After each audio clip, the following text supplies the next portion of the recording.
a thorn in my flesh.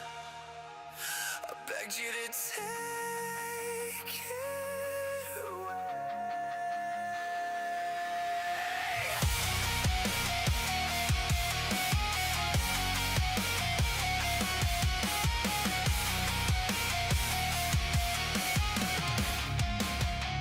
There's something in me I can't escape, a constant ache I can't outrun, a voice reminding me I'm broken every time I think I've overcome. 3 times I fell down to my knees, 3 times I cried out in the dark.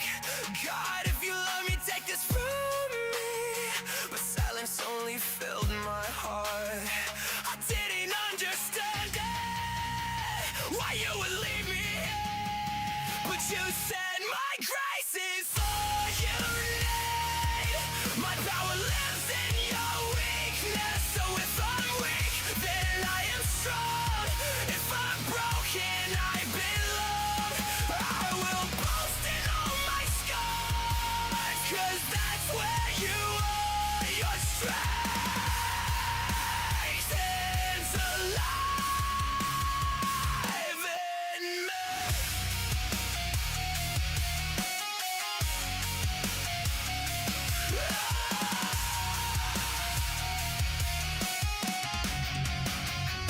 I tried to hide it, tried to fight it, tried to be someone I'm not, but every time I cling I'm strong. I lost the battle that I fought. Now I see it in a different light. This burden I was begging you to move was never meant to break my life. It was meant to lead me back to you. So I'll stop resisting what you're using for good. You said my grace is all you need. My power lives in your weakness, so if I'm weak, then I am strong. If I'm broken, I belong. I will boast in all my scars, 'cause that's where you are. Your strength is alive in me. In my weakness, in my pain, in the loss, in the rain, you are working, you remain. When I am weak, then I am strong. When I fall down, you lift me up. I won't hide these scars in me. Your power is my victory. Your grace is all I need. Your power lives in my weakness.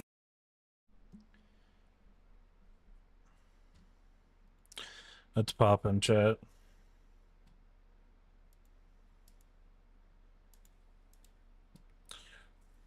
Footage is getting more clear. More and more captures just like this are coming out. Strange things in the woods that people have no explanation for. And this here is a prime example.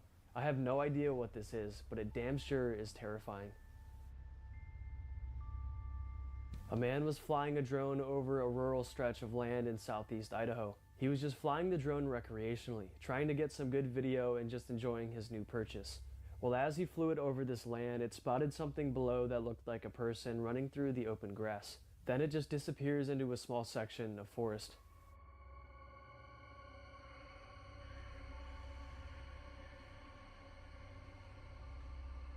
Huh.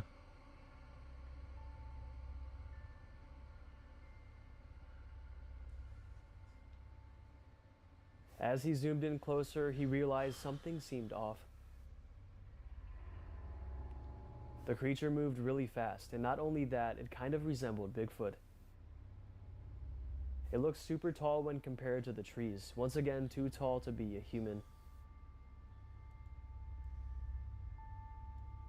It also appears to be one solid color, not like a person wearing normal clothes. But since the footage was taken from so far away, it's hard to truly see what it was.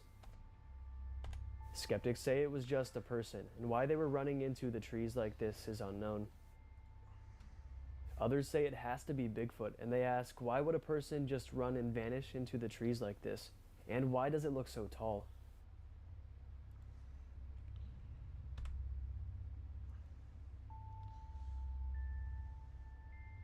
There really are lots of unanswered questions with this one. Could there really be a group of Sasquatches running around this rural stretch of land in southeast Idaho? Maybe. Alright, it's about that time in the video for today's wildlife clip. This one was taken on November 23rd, 2025. The Instagram user by the name of blushing_bubbles99 films the video and states, "Big old fella was using all his tricks this time. Nearly couldn't see him through his weed camouflage."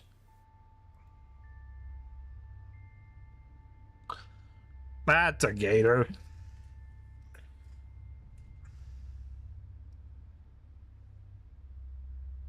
As you can see, a gigantic crocodile emerges from under the water and nears closer to the filmer. It really is trying to camouflage itself. It even has seaweed and plants attached to its face. It's just such a cool video, showing us what this creature looks like when it's just swimming around slowly. And being just feet away from this dangerous predator had to be thrilling. Crocodiles are some of the fiercest animals on the planet. Crocodiles have long, muscular bodies covered in tough, armored scales called scutes. These scutes contain bony plates that act like natural body armor. Their powerful tails help them swim swiftly, while short but strong legs allow them to move on land, sometimes surprisingly fast for short distances. Their heads are built for hunting. They have long, narrow snouts, extremely strong jaws, and sharp, conical teeth designed for gripping, not chewing. And crocodiles are known to be ambush predators, and that looks like what it was about to do to this videographer.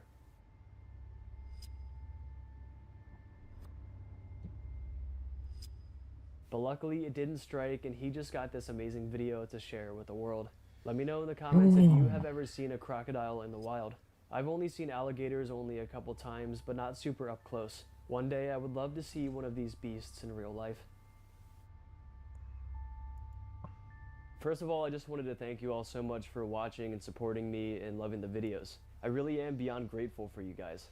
That being said, for a while now I've been wanting to do something different with my channel to make it feel more like a community of people who love Bigfoot, cryptids, and all things strange. So I decided to roll out a channel membership that you guys can join today for only $4.99 a month. And you can cancel the payment whenever you want.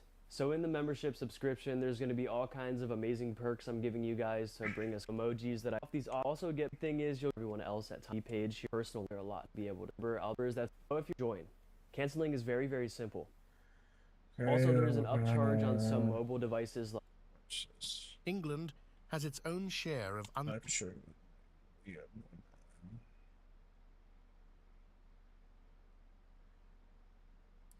He finishes.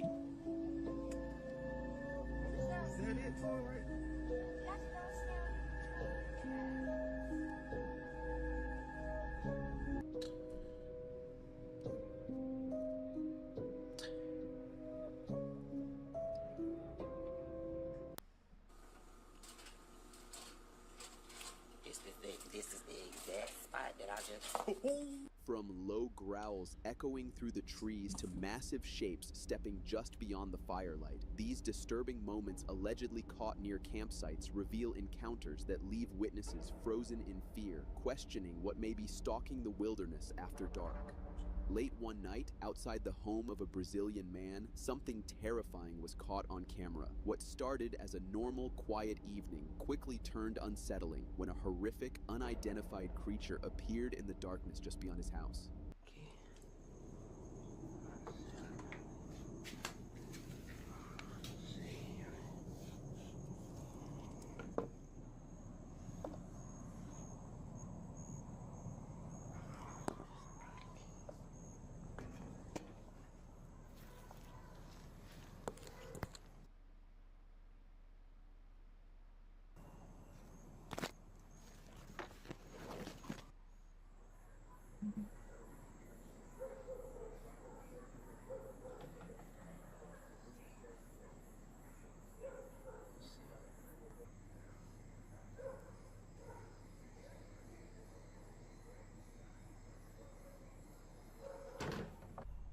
were unsure whether to upload the footage at all. The video was recorded deep in the Willamette Forest, captured late on their drive back home after leaving the Wolf Creek Inn. What was meant to be a routine trip through a familiar stretch of road slowly turned into something far more unsettling, prompting hesitation about whether the footage should ever be shared. But it was not there earlier. I don't know what that is, yeah. It has moved a couple times before we started recording. It looks like two glowing eyes right there. There's a no, dude. There's a fucking face there, dude. Look at my camera, honey. I'm looking at it in mine. You see the nostril? See the snout? Does look, yeah, I think I do see that. I don't know if it's the trick of the eye, cause we're across the river, or if that's actually a dogman face looking at us right now. Oh, look at the other eye. Oh, it's looking straight at us. Oh, Oh, oh, oh. it's looking right at us, people. Directly at us. I just saw the eyes turn, the head turn. It's looking straight at us.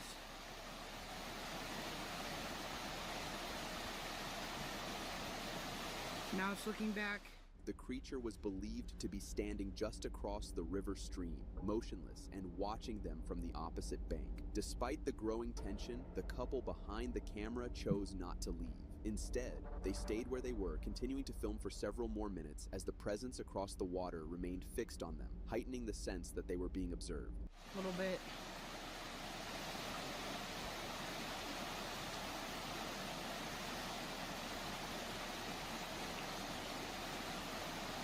I hope that's not just something tricking her. Oh, it's gone. Look, look, there it goes. It's going away. It's going. Oh, wait.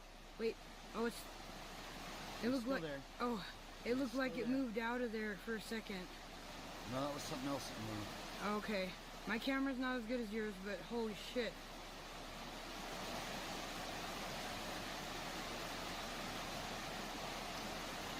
They're staring right at us.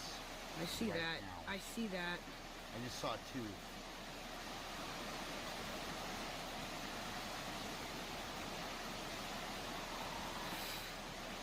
I hope that's a bear and not a dog, man.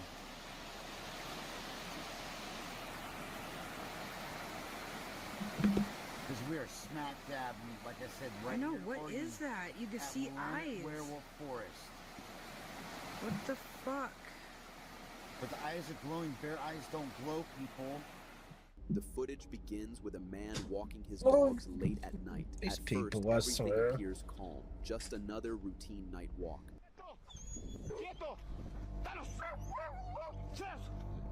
Amigos, son las 12 de la noche y van a pensar que estoy loco. El día de hoy no pude pasear a mis perros y mis perros no pueden quedarse sin salir. Tuve un compromiso, pero aunque estoy en un lugar totalmente solitario. As the walk continues, the dogs start behaving oddly, staying unusually close to their owner. Vine a traer a mis perros a hacer algo que aman, que es nadar. Aquí, ven. Vamos. Primero vamos a ver.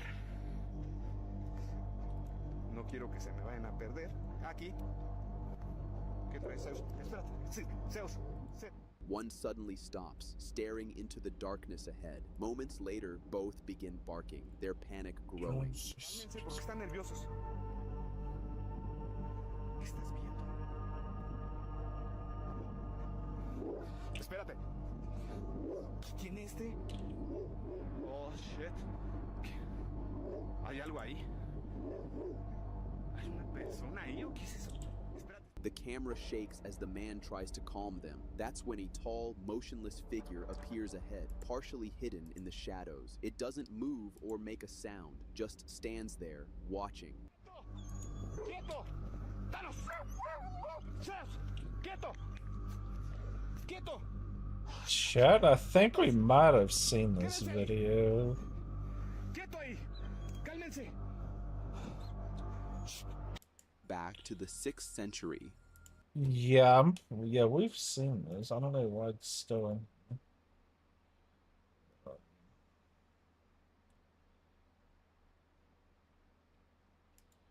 Let's do this one. Eyes wide open. heart of Appalachia, legends whisper of unseen spirits and shadowy figures. Don't forget to subscribe as we step deep into the misty woods to uncover what many refuse to talk about. Are they lost or something much darker? Let's take a look. There is a chance that the stories that us Appalachian people tell you about the spooky stuff that goes on in our woods, you know, the Mothman, the cryptids, the not deer, the feral people, that we're all just making it up so that you Californians don't pack up your whole family and move here and turn a single-story ranch home into $1 million investment and ruin what's left of our natural beauty. You know, we could just be telling stories. But maybe we're not. And here's the thing, we're not gonna tell them. So, you want to take the risk? I don't think you do. Country road. My scariest experience involving Appalachian folklore cryptids type things. Here's the time I was chased by a windy boy. Disclaimer, I do say chased because I ran. I didn't know what this thing was, and I've paid the price, so here we go. So a few years ago, I go to take my dog outside to use the restroom. I take her out my front door to like the side of my house, and behind my house is that field and that wooded area. As you guys know, if you've watched my lives of that field and stuff, I live on a decently busy road. And suddenly, there were no cars. There was no wind. There was no birds chirping. There was nothing. While that was happening, my dog decides to hyper-focus on the woods behind my house. I'm like, that's none of my business. That's definitely none of my business. So I just look down at her and I'm like, please go pee so we can go in the house. She's on a leash, of course, and this dog takes off sprinting. So, of course, she's attached to me. I run too. My door, like most doors, I guess, has like a big wooden metal door, and then it has a screen door. So I shut both of them, obviously. I watch, as we're charging for this door, I watch the big door, not the screen door, fly open. Okay, no one was there. My husband was upstairs working. No one was there. So I open the screen door and we jump in because now I'm scared. Why'd that door just fly open and why did I run to it? I just felt safer. I was like, even though I did not know what was chasing me, I was like, this is a safer area than whatever's outside. So we get inside, I shut the big door and something slams into that door so hard that my pictures fly off my wall. I look out the peephole, nothing's there. I don't see anything at that point. So I come in here, immediately sit down. I have lived here my entire life. The older generations here tell you the rules, but don't tell you why they're telling you the rules. Like, to never whistle outside, don't answer your name. I was told that my whole life, but I was never told why. And now I was being told why.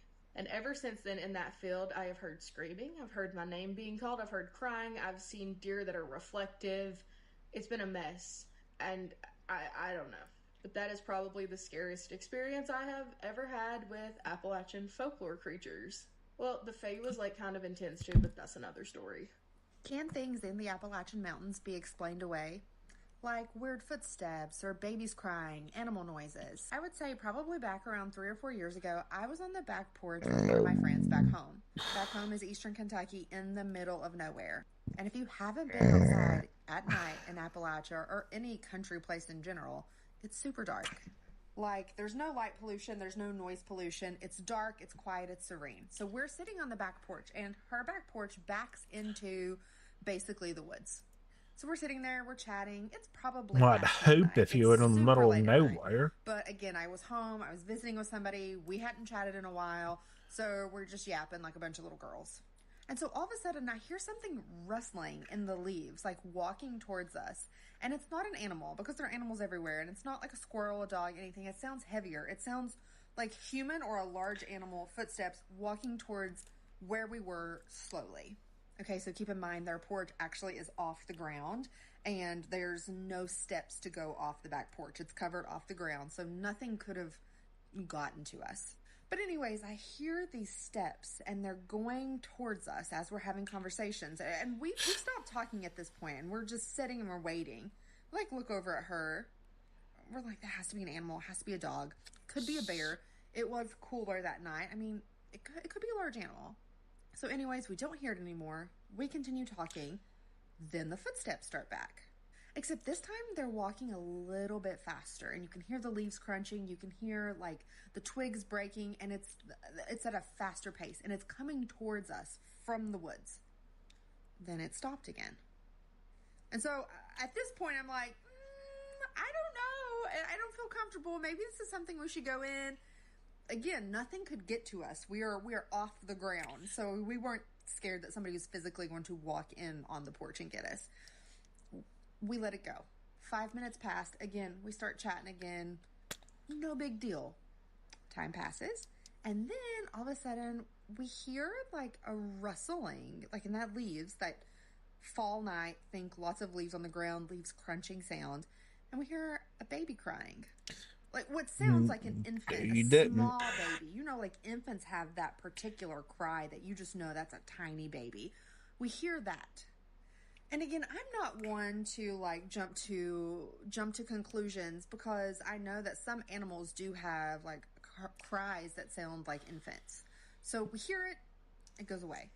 And we were like, maybe it's a large cat, maybe it's an animal, whatever. Time passes again. We're a little freaked out, but again, nothing can get to us. We're off the ground. There's no way you can get on this back porch. And we hear the crying again. But this time it's louder. And it's that little baby infant crying sound.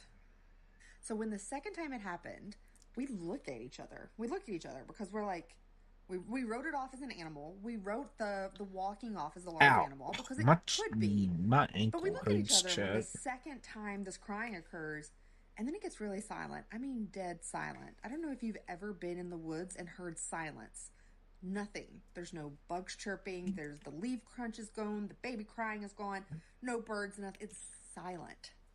And as we're looking at each other, we hear 3 loud knocks from what sounds like a tree that's probably feet in front of us. Needless to say, we didn't have to say a word. We both stood up and ran inside.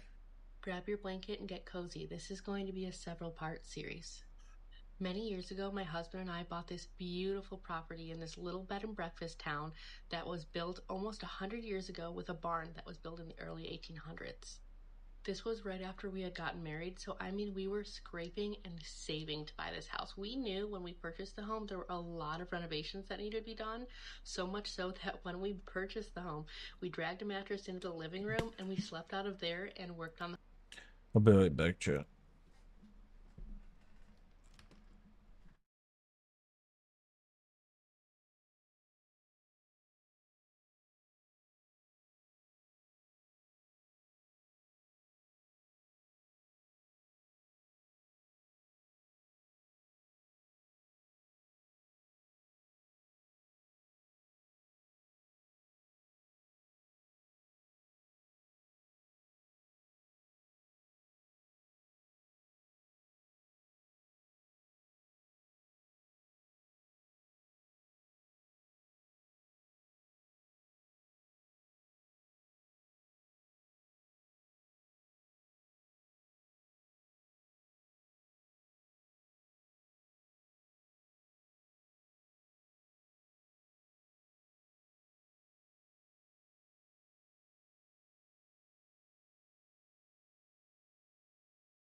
home around us for months. I'm back, chat. One of the first areas we decided to renovate was the former attic, which we wanted to make into a big bedroom with a bathroom and a dressing and makeup room area for me.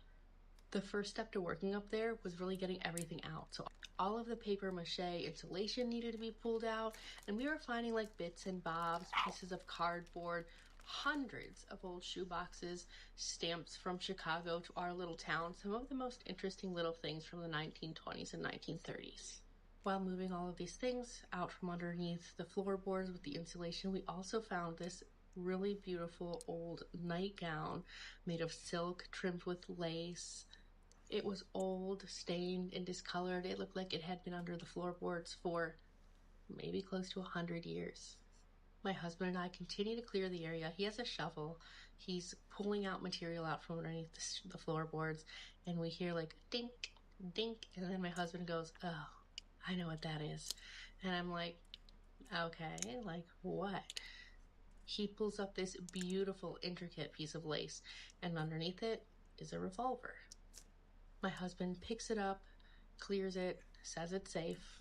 We decided to look it up online. We find that it's a Thames Arms revolver from the Holmes build period. At this point, we hadn't really put things together, and then a series of events started occurring that made it seem like we were not wanted messing around or disturbing anything in the attic anymore. On my way home from a night shift, I was in a catastrophic car accident when the tire of my car blew out and I hit the back of a tractor trailer.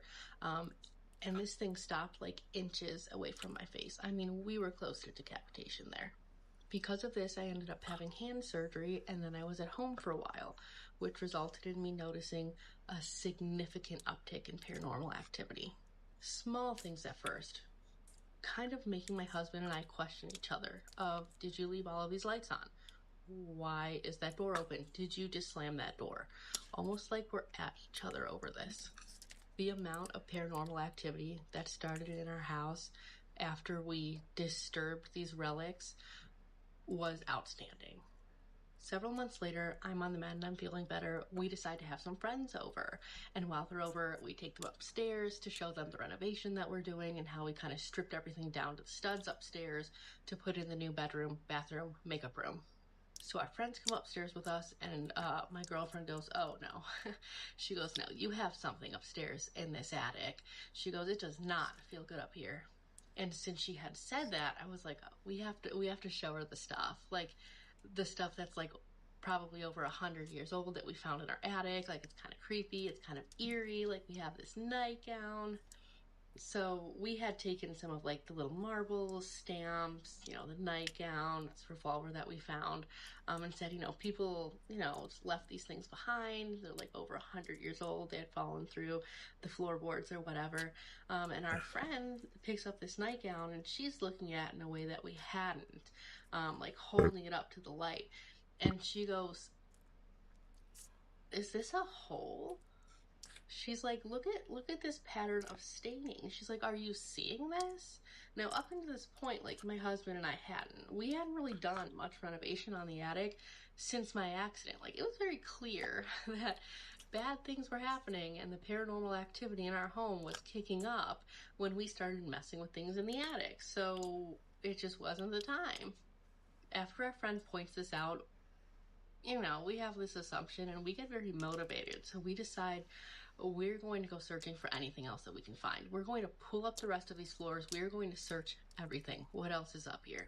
We went so far with this that we decided to get in contact with the owners of the home before us to kind of get the timeline, figure out what's going on in this home, and we asked them about what the state of the attic was like when they lived in the home. And the previous owners pretty much say that like the great room in the attic, some of the floors just seemed to be pulled up with not much care, and there was a big hole in the middle of the floor when they moved in, and they never really went back up, had no need to be in the attic since then. When we asked them if they had anything to do with all of these floorboards that were pulled up and missing or any of the things that were found in the floorboards, they said no, they just put the electric into the already existing holes of the attic. They said they had only been in the attic just a handful of times, 2 or 3 times, and didn't have any reason to do anything up there. And we're carrying on, and we're talking about the house and like, the changes that we've decided that we're going to make. And the previous owner abruptly goes, have you seen the little girls in the house? Are they still there? And I'm like, what do you mean little girls in the house? What do you mean are they still there? Like, I tell him, no, I haven't seen any little girls in the house. We had some paranormal activity, but no little girls. The previous owner tells us that there were 2 teenage girls in the home that would laugh and slam the door at the top of the stairs. And I'm like, no, we've not experienced this. At this point, my motto. I see something, no, I didn't. Something's there is not my business. So at this point, I don't want to go back upstairs. I'm done. We're done. Chelsea's out. But my husband is like, no, we're going to figure out what happened. And where we decided to start was what was formerly the attic.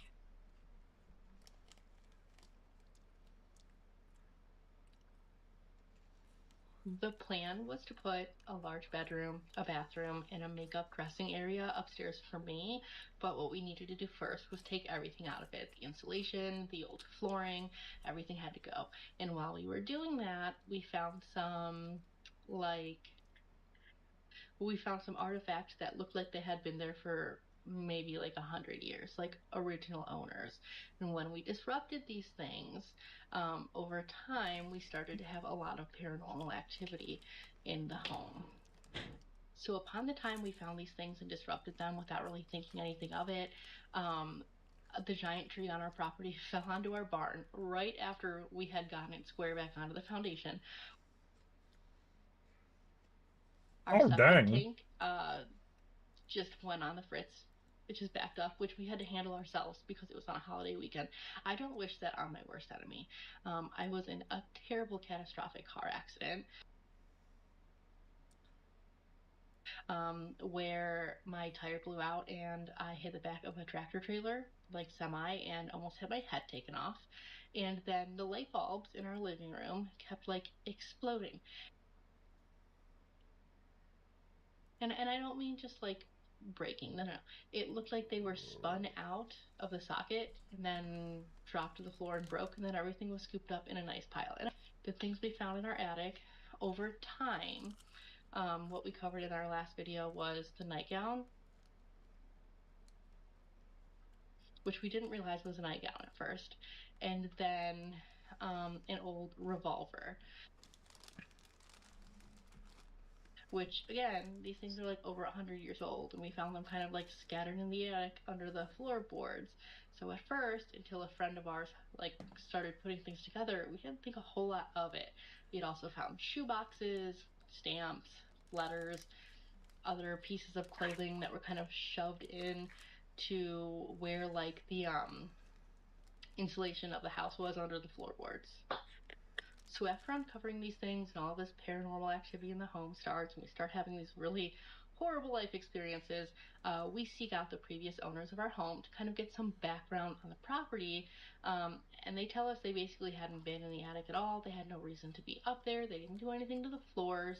But they did see two teenage girls that would laugh at the top of the stairs of the attic and slam the door. And they had asked us if we had seen them, and we had said like no, like we definitely hadn't seen that. After we get to this point, my husband is intrigued. He's like, we're going to tear up the rest of the flooring upstairs. We need to see if there's anything else up there. And I'm like, no thank you, no thanks. You know, my overall general consensus when things like this happen is ignore it and hope it goes away. It did not go away.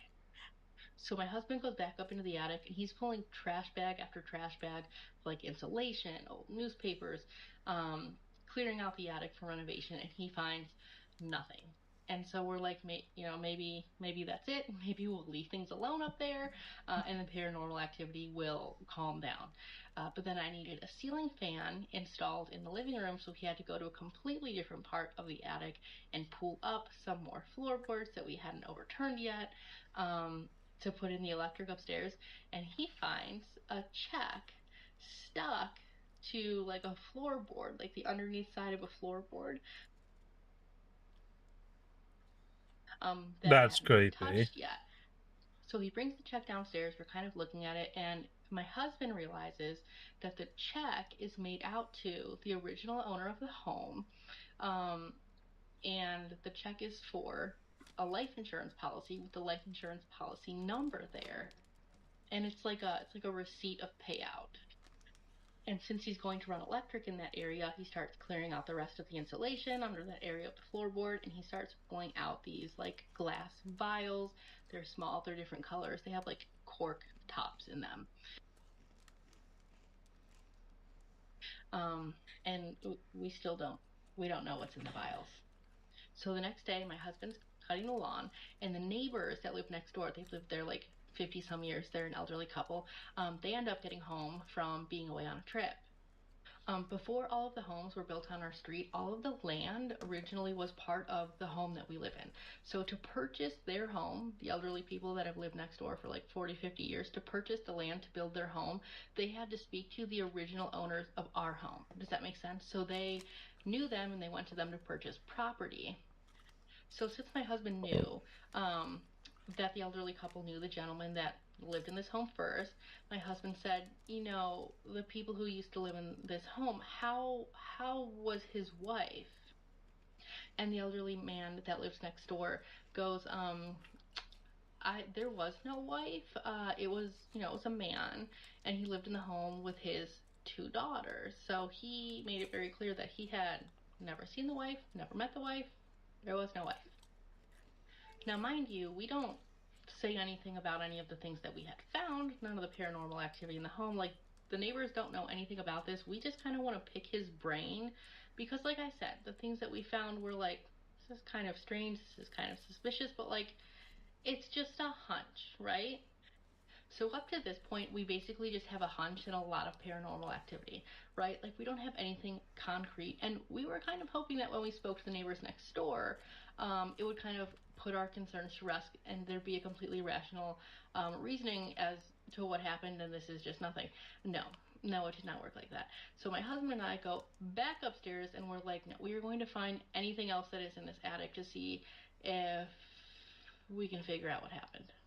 So we continue with our clean out, and I reach into like a wall behind like a small sealed area to like pull out the insulation, kind of strip that area of the room, and I pull out what I thought was just some like material, like more clothing that was kind of padded into the insulation, and it ends up being a pair of Dickie work pants. And I pulled them up and I showed my husband. I'm like, look how old these are. Like, look at this. Wasn't quite sure what it was at first, and I hold them up, and my husband is like, those are pants.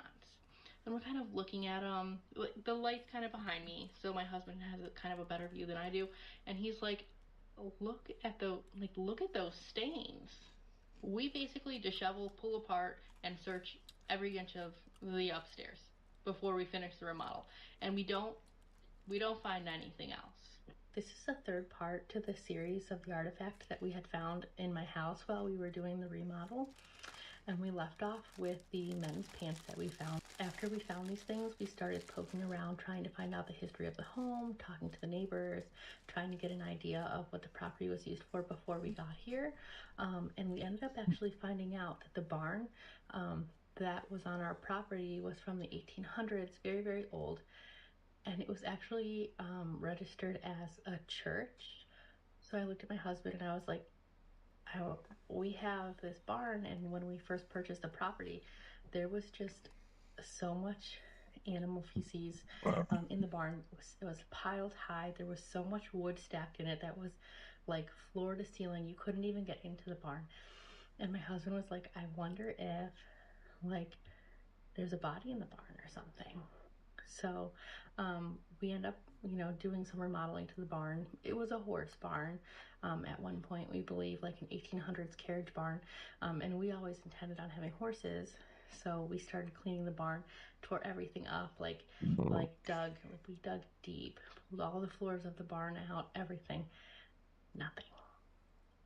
And I so much wanted, some kind of an explanation to these things in the home. And once we started disturbing them, like I said, the paranormal activity kind of started to kick up. Well, there was one incident where I was in the bathtub upstairs. We have a huge clawfoot bathtub. This was after the remodel was done, after I had my son, after my pregnancy. And I'm laying in the bathtub, and the way our bathroom is, our whole upstairs is like open concept. So like the bathroom is set off from the rest of the area, but there's no like a wall kind of blocks it off. So I'm in the bathtub and I turn my head, and there's a very tall woman, very slender, has her hair tied up at the back of her neck, brown hair. She's wearing a dress that has like a turtleneck sort of style, all black dress with cuffs on her wrists. The dress goes down to her ankles. It looks like she's wearing like kind of little flat ankle boots or something. She walks very, very quickly. Her feet move like shuffle on the floor like 3 or 4 times faster than they should. It's a very uncomfortable thing to look at. And when her body turned to look at me, her entire body turned. She didn't turn her head, her entire body turned. It was the first time and the last time I ever saw her. And then she was gone. Now, as far as this property goes, it used to be part of over 100 acres. Like, this whole street began with just this house. So We might never really know if she's still here, where she is, what happened. And people always ask, is there still paranormal activity in the home? Yes. Do your children see it? My daughter is only 7 months old. So far, I've not seen anything unusual. However, my son had drawn a picture of our family. And you can see, I can't really see now. There's mom and him. He drew dad and grandpa. And then grandma and his baby sister. And then that. What is that? So I'd say it's safe to say that she's probably a staple in our home at this point. She doesn't cause us any trouble. We'll feel her move through the house from time to time. Sometimes there'll be a lot of ruckus in the attic. November and December, she gets very restless and very loud in the house. There are certain people that are kind of uncomfortable in my house because they feel her more than other of my friends, but she doesn't bother us any. And so my husband and I are just like putting our theories together. Like, okay, so we live in this house. We have like this 100-year-old gun. We have this nightgown. We have this story that the wife allegedly was never seen. We have these vials. We have no idea what's in them. And then we have like some pieces of clothing. Now, I consider myself to be a little bit of a horror movie buff. Like, you know, and I'm sitting here sifting through this information and I'm like, okay, there's a body somewhere. Like, there has to be a body here somewhere. So the first place we look, I mean, obviously we pull up all the floors upstairs, but then I'm like, there's a church on our property. They buried her in the church, right? That just makes sense. Alright, chat. We'll finish this tomorrow. I hope you have a blessed night.